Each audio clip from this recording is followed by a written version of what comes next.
Мы являемся главной точкой, которая может перевернуть Землю. Перевернуть Землю, ребят, это не значит, что вы берете ее и просто переворачиваете в буквальном смысле. Имеется в виду, вы даете какое-то новое научное открытие. Его уроки не только информативны, но и увлекательны. Рустам Убайдатович использует авторские методы, которые помогают ученикам не только понимать сложные физические законы, но и применять их на практике. Непростые темы молодой педагог делает понятными и интересными, чтобы ребята увидели: физика повсюду.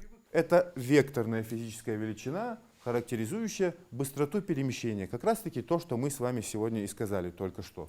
То есть кто-то сказал, что это векторная физическая величина, а кто-то сказал, что это быстрота перемещения. Рустам Убайдатович физику преподает всего 3 года. В гимназию он пришел еще студентом, но и за этот небольшой период успел завоевать признание среди учеников.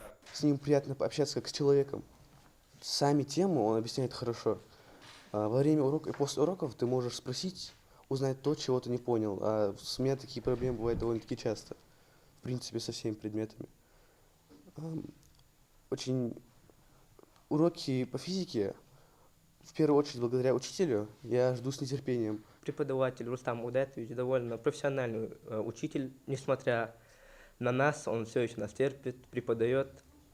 И даже довольно сложные темы в нашей программе ему удается с легкостью нам объяснить. Его старания и увлеченность не остались незамеченными. Мужчина стал финалистом республиканского этапа конкурса «Учитель года России». Накануне Рустам Убайдатович представлял Ингушетию в финале всероссийского этапа конкурса, где стал победителем в номинации «Педагогическая надежда. Молодой учитель». Вручается учителю физики гимназии номер 1 города Назрани, Республика Ингушетия, Рустаму Убайдатовичу Гатиеву. Когда на сцене объявили меня победителем именно в номинации, я сначала разволновался, но потом вспомнил, что позади меня стоит огромная команда, которая в меня верит, которая поддерживает. Это наша республика, гимназия, которая со мной 24/7 была на связи. Моя команда, кураторы, которые мне помогали: Зина Султановна Азиева, директор гимназии Парагульгов Магомед Баширович, Мадина Мустафаевна Сампиева, также Назир Альбертович.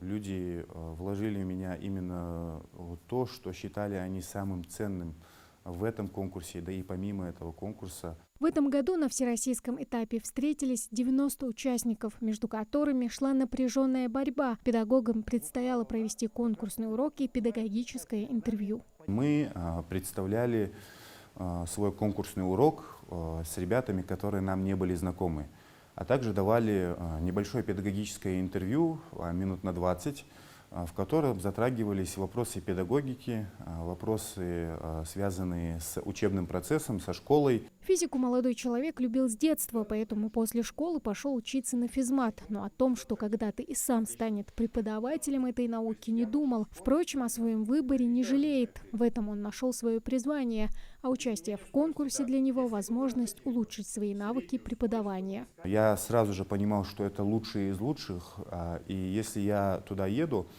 то я обязательно должен не только учить, но и должен учиться. Именно возможность прокачаться, прокачать свои скиллы, а также научиться новым методикам преподавания. То есть комбинировать какие-то идеи других преподавателей со своими и создавать что-то новое. Он, как коллега, всегда отзывчивый, готов помочь, всегда активный, активно принимает участие во всех школьных мероприятиях.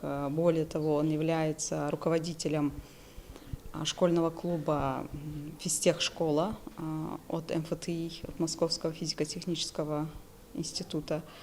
И очень часто выезжает с детьми и проводит различные активы совместно с МФТИ. В гимназии уверены, победа в номинации – это лишь начало большого пути для Рустама Гатиева. Впереди его ждут новые достижения и образовательные эксперименты, которые вдохновят не одно поколение учащихся. Я Рустаму хочу пожелать побед, чтобы этот конкурс и победа в нем были не единственны в его жизни и в карьере педагога, чтобы он добивался также успехов. И хотела бы пожелать ему и вообще всем, всей нашей республике, чтобы у нас было побольше таких педагогов, которые любят свою работу. Выявить, поддержать и поощрить передовых учителей, распространить их педагогический опыт и повысить престиж труда преподавателя. Конкурс «Учитель года России» проходит ежегодно с 1992 года. Тамара Хашагульгова, Муслим Арчаков, Магаз 24.